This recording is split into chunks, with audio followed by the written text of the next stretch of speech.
Sometimes the quietest stories carry the most pressure, not because they begin with a scandal, but because everything has been held in place for too long.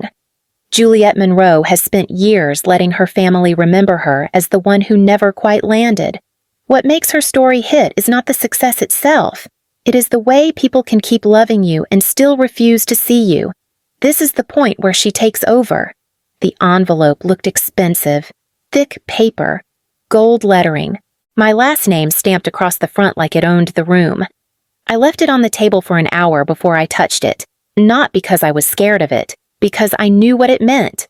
Monroe Family Retreat, Hudson Valley, same weekend, same schedule, same polite smiles that turn sharp the second you step out of line.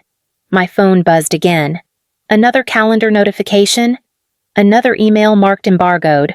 The Wall Street Journal profile was scheduled to run in 4 days. My name, my face, my company, Valea Systems, described in clean, confident sentences that made everything sound simple, like I had not spent years swallowing comments and shrinking my life down to something my family could tolerate. I opened the envelope. One card, one line telling me where to be and when. No note, no warmth. A second buzz. Thomas. My brother never called like this unless something had gone wrong for him. I answered anyway. His voice came out tight, like he was trying to keep it respectable. Tell me you did not do this. I leaned back against the counter. Do what? Someone from my firm forwarded a press inquiry. He pushed out. They're using your name, Dad's name, our name. People are talking. I know. A pause, then the shift. The one I grew up hearing. This is going to humiliate Dad. My jaw clenched. The invitation sat in front of me, perfectly centered, like it was already in charge. Thomas kept going. Softer now. You should have told us what you were doing. The air in my chest went thin. Not from guilt, from how familiar that line was. A small note from our side of the room at Revenge Sins. He sounded more afraid of his father's reaction than of losing his sister. I stared at the gold letters on the card. I'll be there. Juliet. Listen. I am listening. I ended the call without another word, slid the invitation into my bag, and texted my assistant one sentence. Make sure the retreat address is confirmed. Quietly. If you want to stay with Juliet through what happens next. A simple like or comment helps this story find the people who need it. I closed my laptop and stood there for a minute, hands still on the edge of the desk. The screen had gone dark, but the words stayed with me, embargoed. Feature profile. Monday morning. 4 days. That was the part no one ever understands. Things don't explode all at once. They line up quietly. Calendar invites, draft headlines, legal confirmations. Then someone else presses publish. My assistant, Mara, knocked once and stepped in without waiting. She always did that when something mattered. They confirmed the window, she said, setting her phone face down. Eastern time. Early. I nodded. Any changes to the copy minor phrasing? They want one more quote from you about long-term vision. I walked to the sink and rinsed my mug even though it was already clean. My hands needed something to do. Push it back if you can. I told her. Mara didn't pretend she hadn't heard that before. We tried. They won't move. Another outlet is circling. I leaned against the counter. So this is happening. It already is. My phone buzzed again. This time it was my mother. I let it ring until it stopped. The silence afterward felt heavier than the call would have been. Mara watched me carefully. Do you want me to block family numbers for the weekend? No. I exhaled. Let them come through. She hesitated. Your brother called twice. I know. She shifted her weight. Do you want to talk about it? Not yet. A pause settled between us. Not awkward, just honest. You built something real, she said quietly. You don't owe them context. I smiled, small and tired. That's the part they'll never accept. Another vibration. A message this time. Dad, call me. Now. I set the phone face down next to Mara's and stepped away. We noticed how she didn't rush, how she chose stillness instead of reacting. "I'll be at the retreat," I said. "After that, whatever happens, happens." Mara nodded once. "I'll adjust the schedule." When she left, the room felt larger, too quiet. I opened the calendar invite from the journal again, scanned the wording, my name, my role, all of it clean and factual, stripped of the years it took to get there. I typed one reply, confirmed. Then I sent a single message to the family group chat. "I'll see everyone this weekend. If this moment feels familiar, stay with us." These stories move because someone else recognizes themselves in the pause before everything changes. Thomas called again that night. Not a missed call this time. He waited until I picked up. "I need you to be straight with me." His voice came through low, controlled, the way he sounds when he's already decided what the truth should be. "How long has this been going on?" I sat on the edge of the couch and kicked off one shoe, then the other. One landed sideways under the coffee table. "Define going on. Don't do that." A breath. People are saying things. Clients, partners. They're connecting dots. I didn't tell them to. That's not the point. He paused. "Dad thinks you've been struggling all these years." I leaned forward and rested my elbows on my knees. That's what he wanted to believe. Silence stretched. Not dead air. Thinking air. "You could have said something." Thomas tried again. At some point, I stared at the dark screen of the television. My reflection looked tired. I did. Once. When? Years ago. I brought him a proposal. He skimmed it, slid it back, told me to be realistic. That's not how he remembers it. A small laugh escaped before I could stop it. "Of course it isn't." Thomas shifted. I could hear the leather of his car seat. "You know how he is. He worries. He worries when he can control the outcome. That's not fair. It's accurate." His voice sharpened. "You let Mom think you needed help. You let her offer rent money. I never took it. But you didn't correct her." I closed my eyes, because correcting her would have turned into a lecture about stability, and I was busy working. Working on what? Exactly? The words sat between us, heavy now. My life. We caught the way he stopped pushing, the way his silence wasn't agreement but recalculation. "I just don't want this to blow up," Thomas said. "Not like this. Not publicly." I stood and walked to the window. The street below was loud, ordinary. It already has. Another pause. His voice dropped. "So what happens at the retreat?" I show up. And then I listen. That's it. That's enough. We listened to the call breathe itself out. He didn't argue again. He didn't apologize either. After we hung up, I stayed by the window longer than I needed to. The city kept moving. Cars, voices, somewhere nearby. Someone laughed. I picked up my phone and muted the family thread. Not forever. Just long enough to get there intact. The decision didn't arrive with drama. No rush of clarity. Just a quiet moment where avoidance stopped working. I was in the kitchen, barefoot, tapping through emails on my phone. One subject line caught my eye. "Hudson Valley Estate Availability Update." I stared at it longer than necessary, then forwarded it to Mara. "Can you hold this for an hour?" I typed. "No questions yet." She called instead. "You're thinking about it."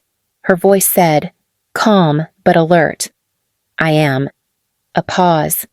"You don't have to. I know." I watched my coffee go untouched on the counter. "But I don't want to walk into that weekend feeling small." Another beat. "If you do this," she said, "do it clean." "I will." The paperwork moved faster than I expected. A few calls, a quiet confirmation. Nothing dramatic. No announcements. No names attached that would mean anything to my family. By late afternoon, it was done. The retreat location hadn't changed. Just who controlled it. Mara stopped by with a slim folder and set it on the table between us. You asked for timelines, emails, context. I flipped it open. Familiar dates, old subject lines, short dismissals written by people who never thought they'd be reread. Each folder is different, she added. Nothing humiliating, just accurate. That's enough. She studied my face. Are you okay? I nodded, not confidently, just honestly. We noticed how she didn't frame it as a power move. It sounded more like reclaiming air. After Mara left, I sat alone and looked around the apartment. Same place, same furniture. Nothing had changed on the surface, but something underneath had settled. I wasn't going there to explain myself. I wasn't going to perform success. I was going to sit in a room I no longer needed permission to occupy, and let the silence do what it always does when the truth finally has space. That table comes back to me in pieces. The weight of the chairs, the way the overhead light made everything look harsher than it was, the sound of forks resting too neatly beside plates. I was home for a weekend, Connecticut. One of those dinners that started with wine and ended with expectations. Dad sat at the head, jacket still on, phone face down but close. Mom kept adjusting the napkins, smoothing things that didn't need smoothing. Thomas leaned back, relaxed, already where he was supposed to be in life. Chloe scrolled on her phone and half listened. I waited until the plates were set before I spoke. My voice didn't shake. I remember that part clearly. I've been working on something. I started. It's a platform. Digital art, licensing, emerging tech. I think it could scale. Dad didn't look up right away. He cut his chicken, chewed, swallowed. Art doesn't scale, he said. Flat, certain. It's not just art. I tried. It's infrastructure, distribution, ownership. He finally met my eyes. Juliet. We build things that last. Property. Assets people can touch. Mom reached over and touched my wrist. Sweetheart, your father just wants you to be safe. I am safe, I said. I'm asking for support, not permission. Thomas shifted in his chair. You always hated structure, he added, not unkindly. This sounds like another phase. Chloe glanced up. Are people even paying for that kind of thing? I slid a folder across the table. I've already sold early licenses. The numbers are here. Dad barely glanced at it before pushing it back. This isn't realistic. Something in my chest tightened. It's already real. He leaned forward then. His voice dropped, calm but final. If you want to play with this, that's your choice. But we're not funding experiments. Either come work with us or figure it out on your own. Mom's hand squeezed my wrist. We just don't want to see you struggle. I pulled my hand back gently. I'm not asking to be rescued. Silence settled. Heavy. Uncomfortable. We noticed how no one reached for the folder again, how it stayed between plates like an inconvenience. I stood, chair scraping just enough to draw attention. Okay. Dad frowned. Okay, what? I'll figure it out. I grabbed my coat from the back of the chair. Mom started to speak, then stopped. Thomas avoided my eyes. Chloe went back to her phone. At the door, Dad added one last thing. Don't come back asking for help. I nodded once. I won't. 2 weeks later, I moved into a shared studio in Brooklyn. Small, loud, cheap, and free. That was the night I learned how quiet it can be to walk away without arguing, and how much strength it takes to let people believe the version of you that keeps them comfortable. The studio in Brooklyn smelled like dust and burned coffee. Not unpleasant. Just honest. 6 of us shared the space. Desks pushed too close together. Cords everywhere. Someone was always on a call. Someone else was always asleep on the couch. I liked it that way. The first few months blurred together. Long days, longer nights, code on one screen, sketches on another. I learned how to answer emails without sounding like I was asking for permission. learned how to say no without apologizing. Valea didn't start as a company. It started as a shared folder and a problem we all agreed needed fixing. One night, close to midnight, Mara leaned back in her chair and rubbed her eyes. "If this works," she said, "it changes who gets paid. If it doesn't," I answered. "We still tried." She smiled. "You always say that like you mean it." I did. The family updates came in small waves. Texts from Mom asking if I was eating enough. A forwarded job posting from Dad. Thomas sending a photo from a closing dinner. Tie loosened, glass raised. I answered politely, briefly, never lied, just never filled in the blanks. At Thanksgiving, Mom pulled me aside in the kitchen. "You don't have to do this alone," she said softly. I wiped my hands on a towel. "I'm not alone." She looked past me, like she was trying to spot the struggle she expected. "Are you okay financially?" "I'm fine." Her mouth tightened. She didn't believe me. Or maybe she didn't want to. We noticed how she kept her answers small, how leaving space felt safer than correcting them. Back in Brooklyn, the work picked up.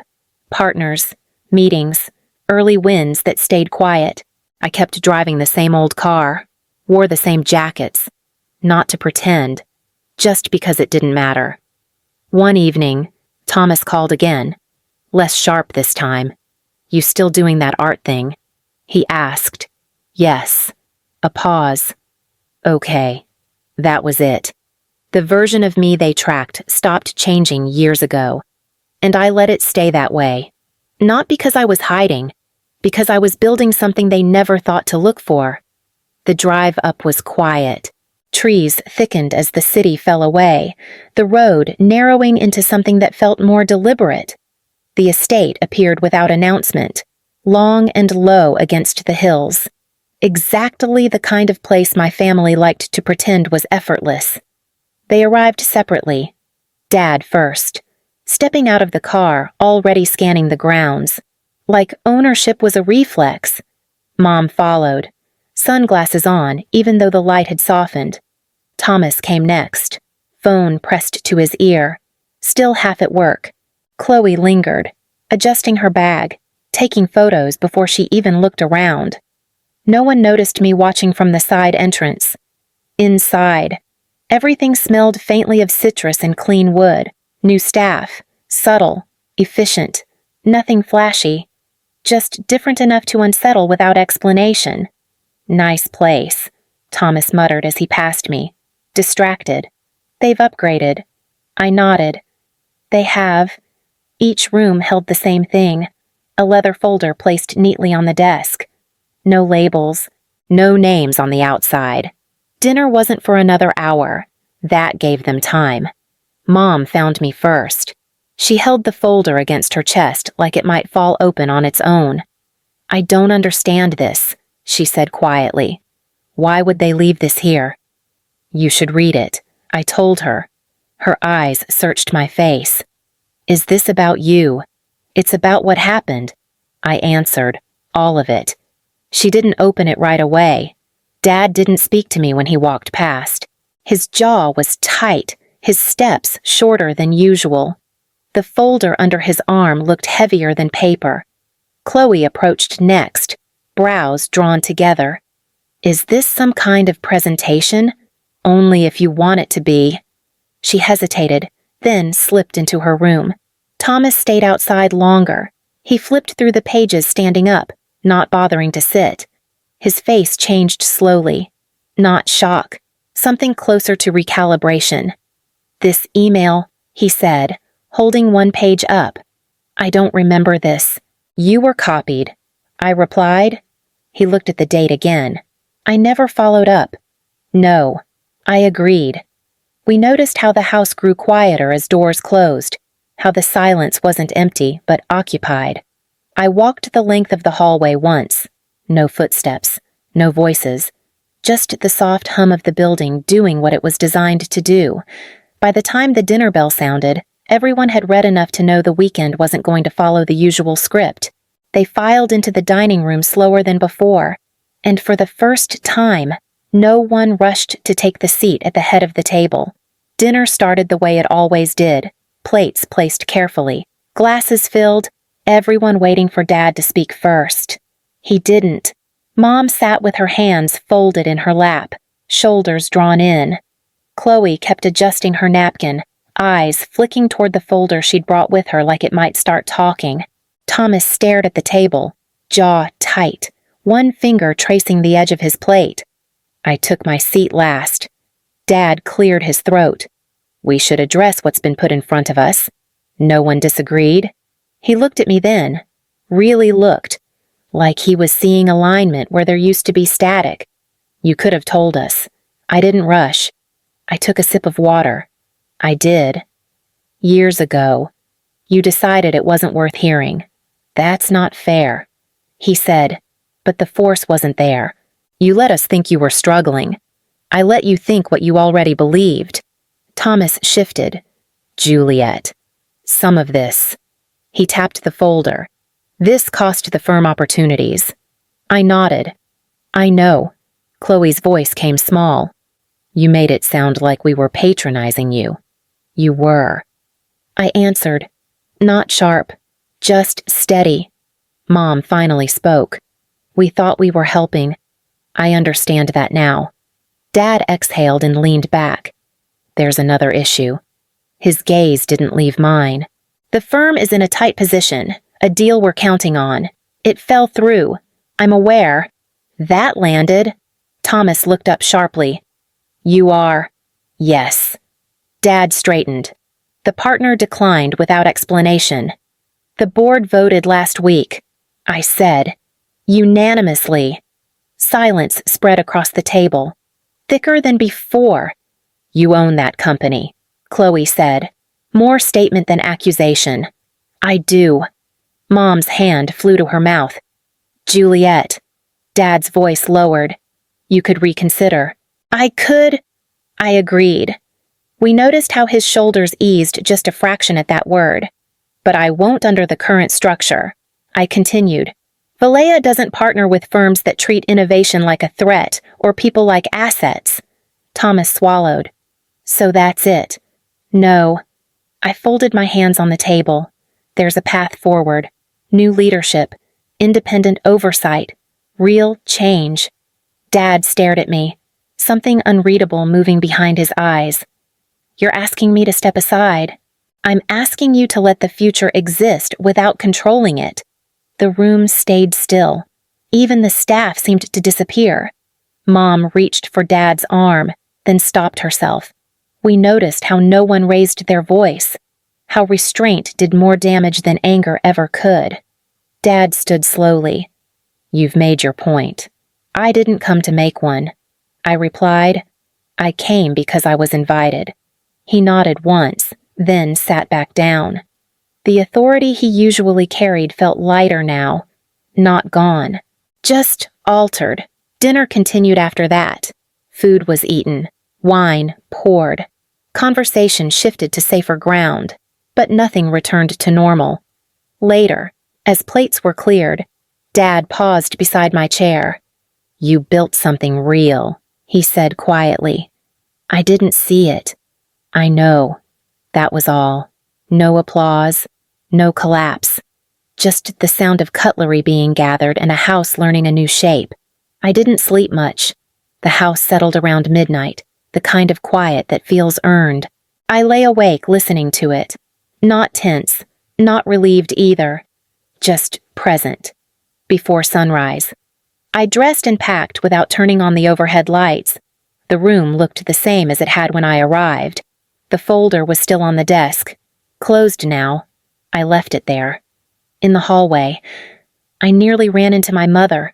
She stood barefoot by the window, wrapped in a cardigan she'd owned for years. You're leaving already, she said, more observation than disappointment. Yes. She nodded, then hesitated. Your father wrote something. He asked me to give it to you. She handed me an envelope. Plain. My name written carefully across the front. I didn't open it right away. At the door, she touched my arm. I didn't know how strong you were, she said softly. I didn't need you to. I answered. I needed you to listen. Her eyes filled, but she didn't argue. That felt like progress. Outside, the air was cool. The driver waited without speaking. As the car pulled away, the house receded into trees and distance. No urge to look back. I opened the envelope once the road smoothed out. I thought leadership meant certainty. Dad had written, "I was wrong. You didn't just build a company, you built yourself. I'm sorry I couldn't see that when it mattered." I folded the note and slipped it into my bag. Not as proof, just as closure. Back in the city, the loft greeted me the way it always did. Quiet, familiar, mine. Mara called mid-morning. The acquisition announcement cleared legal. Okay. Media wants a comment. Tell them we're focused on the work. She smiled through the phone. I could hear it. Already done. I spent the afternoon where I always do, at the long table by the windows. Emails, sketches, a meeting that started late and ended clean. No one asked about my family. I didn't offer. That night, alone again.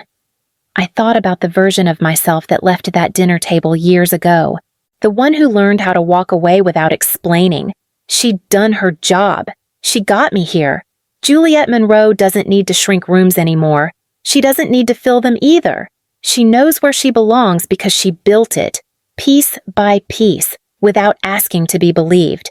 If this moment lingered with you, a quiet like this one, staying close to the story helps it find its way forward. We noticed how the story didn't end with applause, only with space.